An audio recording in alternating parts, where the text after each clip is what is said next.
Hey everybody, welcome to SwJ. Today we're picking up where we left off last time. I'm gonna finish off this patch on my 20-plus-year-old jeans. And as promised, last episode we'll talk about turtles. We'll also talk about coral reef and a new type of geothermal energy, which is really exciting. So let's get into it. First, we're basically done this patch, but what I did is I went too far down at one spot here, and I just wanted to come back across at a better place, cross underneath the pins to just hold a bit of fabric in place. So it's a little correction from last time, and then we'll cut out the patch and we'll see what we have. See what we've been working on for the last 7, 8, 9, 8 episodes, something like that. Let's get into it. So, turtles. I like turtles. And no, I'm not the I like turtles kid, but I do like turtles.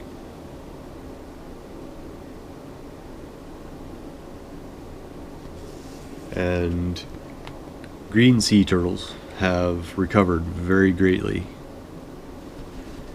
over the last number of decades, and this was a result of a hunting ban. And for this story, we're going back to the Seychelles Islands, where Jonathan the giant tortoise lives. We discovered him in a previous episode. And in 1968, these green sea turtles had somewhere between 2,000 and 3,000 eggs laid. So not very good numbers for turtles, because of those few thousand, very few will actually survive any length of time. So they are kind of easy targets when they're young. They get eaten quite readily.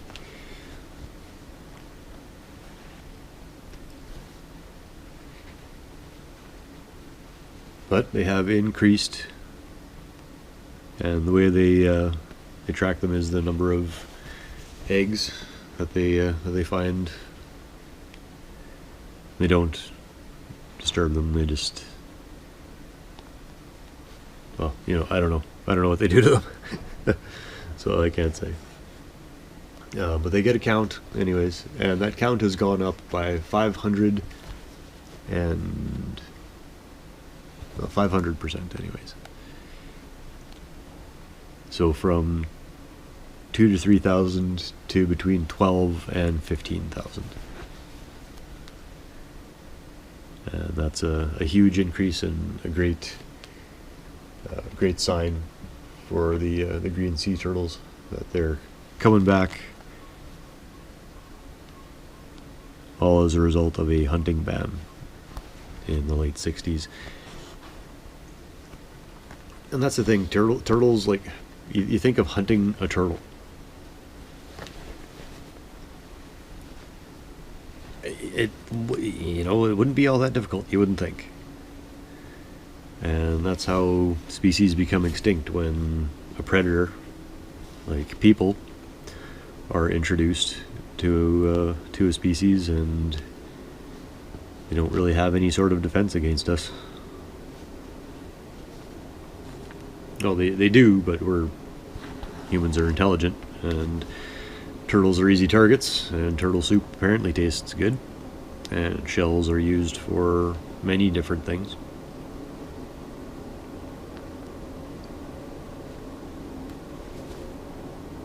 So kind of tough to keep them alive. If you don't control the humans, you can't control the population of turtles.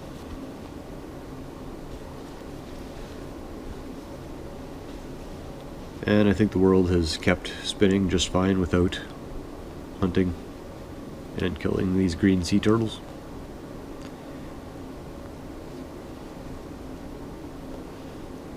And those numbers were from a few years ago, so they're probably getting better right now.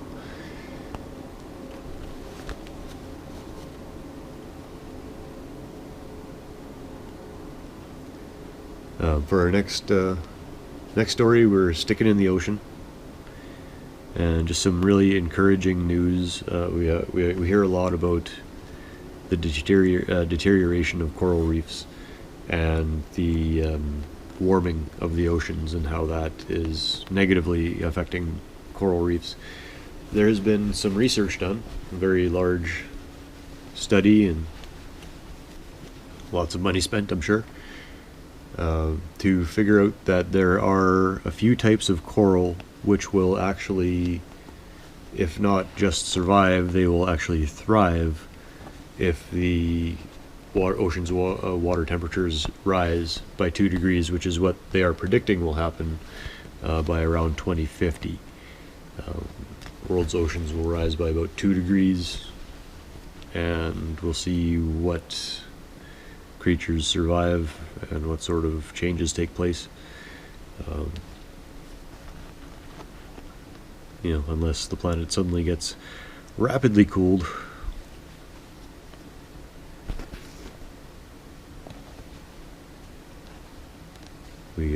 We're in for some ocean heating, and that's just in time, to start turning it around. Everybody's become very carbon aware. It seems lots of countries are signing on with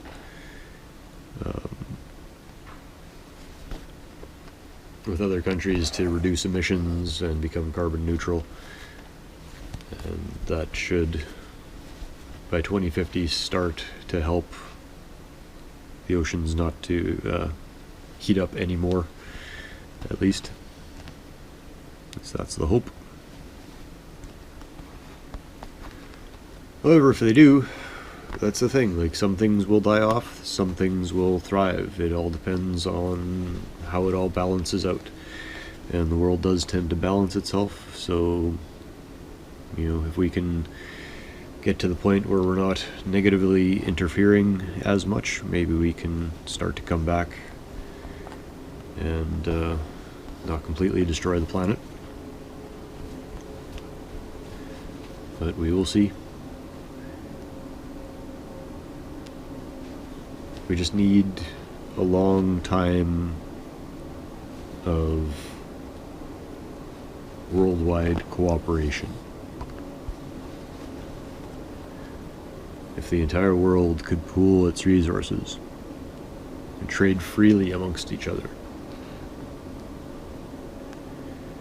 take all the invasive species that are destroying certain places and send it all to where people eat it as delicacies.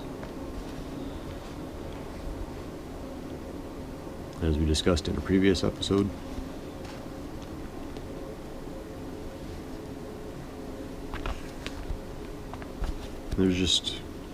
There's so much more that people can do when we're just allowed to work with each other. And I know I sound all very idealistic and egalitarian and utopian and whatever, but people can dream, It just seems like it would make so much more sense to the world for people to just work together more.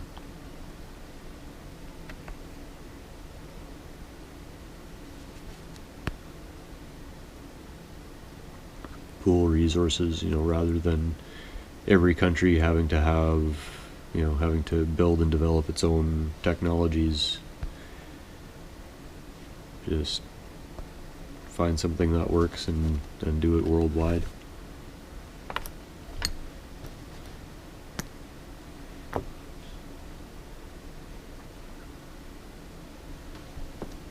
Yeah, I know, very idealistic, very naive. But sometimes that's nice. Just to even think that way. To suspend reality and just think, man, it would be nice.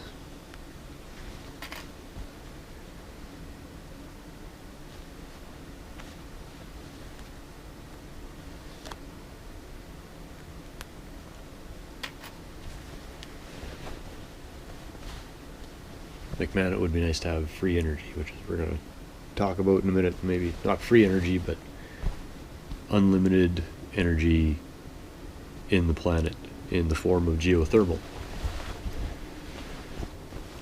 And I know, everybody knows about geothermal, and so far we've been able to get deep enough drilling with traditional drilling techniques that we can get to about 200 degrees C, and you can heat some things with that. However, to produce power, you need higher temperatures than that. And there's a new laser technology that is that allows people to drill deeper than traditional drilling techniques. So you get higher temperatures and a much better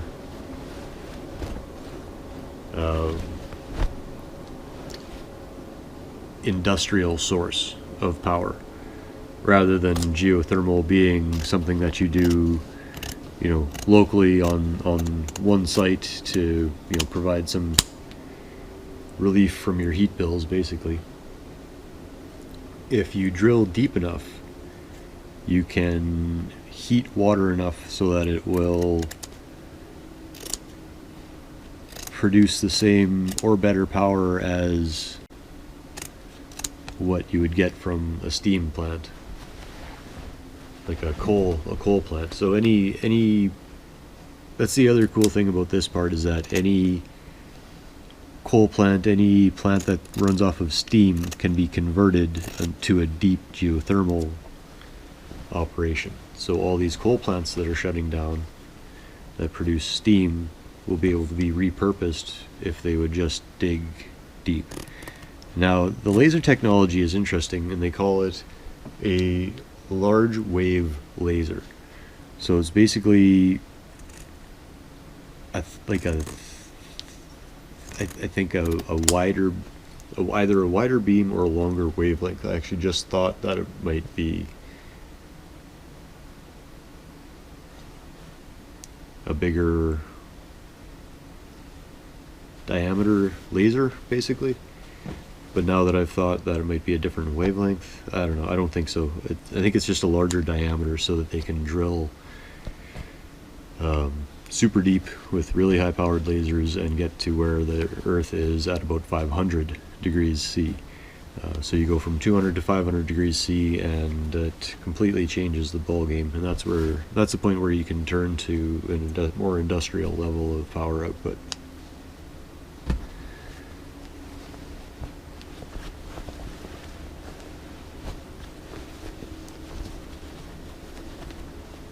These lasers, get this, this is how far they can drill into the Earth. They can drill 20 kilometers, or 12.4 miles if you're of that inclination. 20 kilometers into the Earth to get to where it's 500 degrees Celsius, or centigrade. Is there a difference between Celsius and centigrade? Am I just mixing them up all the time? Is that just something that I do? Leave a comment. Let me know, please. I'd love to correct that. But yeah, we got our patch in. Everything looks awesome. It's kind of framing the outside of the pocket, the same as the on the other side. Let's have a look from the outside, see how it turned out.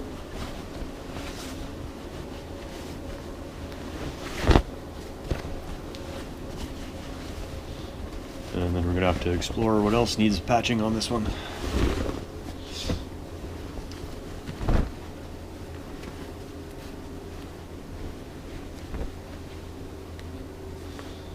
And there we have it. Black corduroy I've had for a long time. Patch across, sticking to the seams and the pockets all the way down, and then kind of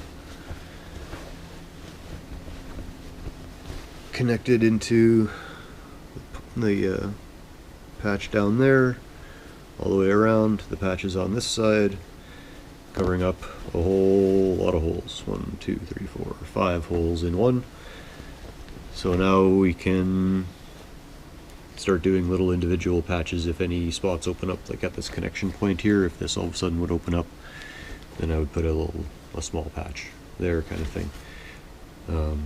But that's all in the future. And next up, I think this side is rough. Yeah, we've got some issues here, so that might be the next stage on these jeans. And hang on to our extra material, because I'm sure I'll be able to use it somewhere. Oh, awesome. Thanks very much for joining me. I do really appreciate the time we get to spend together. Until next time, keep chilling. Don't forget your cookie. Peace.